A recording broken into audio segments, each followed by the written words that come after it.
Hahishuwe uburyo umuryango wa Habyarimana wacengeye mu butegetsi bwa Repubulika Iharanira Demokarasi ya Kongo. Mbere yuko tugira icyo tuvuga, banza ukande like kuri iyi video kandi ukore subscribe. Amagambo yose dusoma ni amagambo yanditswe cyangwa se yanditswe ku kinyamakuru Igihe, ikinyamakuru cyemewe mu Rwanda, igihe.com.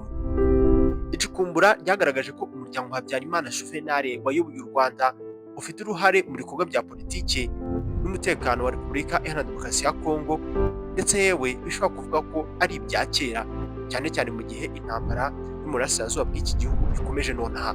Ikinyamakuru African Facts kigaragaza ko umwe mu bo mu butegetsi bwa Repubulika Iharanira Demokarasi ya Kongo bafitanye umubano wihariye n'abo mu muryango wa Habyarimana ari Kawungu Mantungu Bula, uzwi nka Kao. Uyu akaba ari umuntu wa hafi wa Perezida Felix Antoine Tshisekedi. Iri zina Kao turaza kurikoresha cyane nturyibagirwe. Kao ni umuhungu wa Antoine Mantungu Bula Nyati, wabaye minisitiri muri Repubulika ya Demokarasi ya Kongo ku butegetsi bwa Mobutu Sese Seko, akaba yarapfiriye muri Benin mu 2002.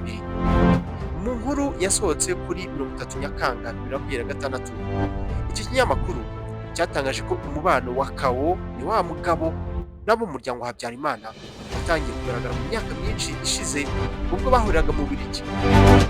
Ikinyamakuru kandi cyanditse ko Ugushyingo 2007 Kao yateguye inyandiko z'umuryango wiswe uw'ubugiraneza wagombaga kugira ngo wandikwe i Kinshasa n'ishami ry'undi wari waranditswe i Londres mu Bwongereza. Iri shami ryanditswe i Kinshasa mu 2008. Witonde gato wumve amayeri arimo ahangaha. Nubwo iri shami ryasobanuraga ko rigamije ibikorwa by'ubugiraneza, iri cukumbura rigaragaza ko ryari rigamije inyungu z'amafaranga kandi ryari rifite aho rihuriye n'abo mu muryango wa Habyarimana. Umuhungu muto wa Habyarimana ni perezida w'igihe cyashize Jean-Luc Habyarimana, n'umwe mu bagarukwaho cyane mu mushinga wo gushinga iri shami n'indi miryango yiswe y'ubugiraneza, ndetse bigaragara ko abandi bo mu muryango we bafite aho bahuriye naryo. Icukumbura rigaragaza ko mu 2008 no mu 2009 habaye ibikorwa byo kunyuza amafaranga mu miryango itandukanye kandi ko yajyaga mu mifuka yabo mu muryango wa Habyarimana n'abo hafi yawo. Ikinyamakuru cyasobanuye ko ku itariki 20 Gicurasi 2008 Jean-Luc yagiranye n'uyu muryango w'ubugiraneza wo mu Bwongereza amasezerano y'ishoramari y'amayero 125,000. Aya mafaranga byaje kugenda gute? Icyari ni uko uyu muryango wagombaga kumusubiza amayero 250,000 hagati y'Ukuboza kuri 2008 n'Ukuboza kuri 2009. Bigaragara ko yari afitemo inyungu 100%. Guhera mu mpera za 2007 bivuga ko Kao n'abo mu muryango wa Habyarimana bakiriye amafaranga atari munsi y'amayero 382,000. Aya mafaranga yaraturutse cyangwa se yaturutse kuri konti yo mu Busuwisi, nayo yari yarayakiriye avuye mu kigo cyanditswe muri Panama. Iri cukumbura rigaragaza ko hagati ya 2008 na 2009 Jean-Luc Habyarimana yakiriye amayero 325,000 ayakuye mu muryango yo mu Bwongereza yari yaranditswe hagati ya 2007 na 2009. Ikinyamakuru kivuga ko kitabonye ibimenyetso bigaragaza ko iyi miryango yashinzwe muri RDC cyangwa se Repubulika ya Demokarasi ya Kongo ndetse na Repubulika ya Centrafrique na Gabon yakoze ibikorwa by'ubugiraneza koko. Kanziga muri iyo raporo cyangwa se muri iryo perereza yiswe Mama Agathe, icyo zina nturyibagirwe naryo. Hahishuwe email ni ubutumwa bw'ikoranabuhanga bwo Kao yandikiye Jean-Luc tariki 17 Gicurasi 2009. Yamubazaga niba mukuru we Leon Habyarimana yamunye amafaranga, anamusaba ko igihe nyina Agathe Kanziga yakira amafaranga bajye babimenyesha hakiri kare. Nk'uko ikinyamakuru cyabitangaje, Kao yagize ati: "Muraho mwese, mbandikiye kubera ko kuva ejo ntacyo Leo yambwiye, ntekereza ko yakiriye amafaranga. Mwajya mumenyesha kubera ko iyo mama Agathe ampamagaye ntaba azi ibigenda, kumenyesha ni ingenzi cyane." Indi email ya Kao yakomozaga ku mayero 15,000 yoherejwe Kanziga binyuze muri Leo cyangwa se kuri Leo. Yagiraga iti: "Undi munsi nahamagawe na mama Agathe, nsanga abahungu be batamumenyesheje cyangwa se batamumenyesha ibyiyoherezwa." Ubwo Kanziga yakorwagaho iperereza ku ruhare akekwaho muri Jenoside, tariki 6 Nzeri 2016 abajandarume binjiye mu rugo rw'umuryango we ruherereye mu gace ka Courculone muri Essone bahakura inyandiko na mudasobwa. Ikinyamakuru cyatangaje ko cyashoboye kubona izi nyandiko gisanga mu gatabo k'uyu muryango nimero za telefone z'inshuti z'uyu muryango zirimo eshatu za Fabien Singaye wabaye intasi ya leta ya Habyarimana mu Busuwisi n'izindi ebyiri za Kao zabaruriwe mu Bubiligi. Ikinyamakuru Igihe kirakomeza kiti umujyanama wa Perezida Tshisekedi muri Mutarama 2023 nibwo Perezida Antoine Tshisekedi yagize Kao umujyanama we wihariye. Bitangiye gushyuha noneho kuva ubwo yabaye umwe mu bagize itsinda rito ryegereye cyane uyu mukuru w'igihugu rikorana nawe mu mishinga ikomeye yaba iya politiki cyangwa se umutekano.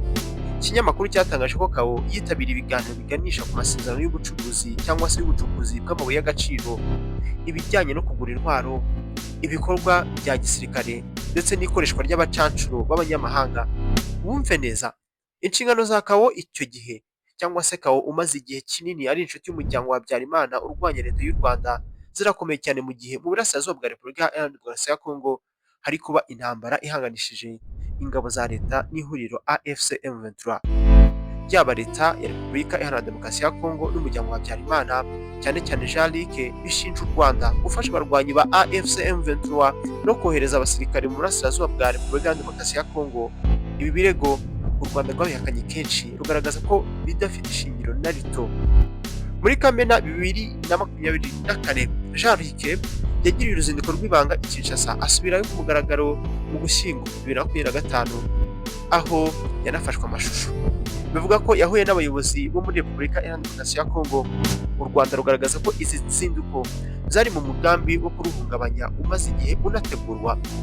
Tariki 8 Mata 2026 ejo bundi umuvugizi wa guverinoma ya Repubulika Iharanira Demokarasi ya Kongo Patrick Muyaya yasingije Jean-Luc amwita umuntu uharanira amahoro n'ubwiyunge mu karere, agaragaza ko ubutegetsi bwabo buzakomeza kuganira n'inshuti z'Abanyarwanda.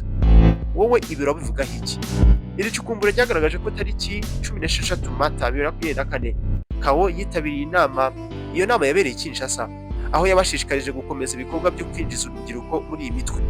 Impuguke z'umuryango w'abibumbye zigaragaza ko inama zose zahuje abahagarariye imitwe ya Wazalendo zitabiriwe kandi n'abahagarariye umutwe wa FDLR kuko bisanzwe byifatanya ku rugamba.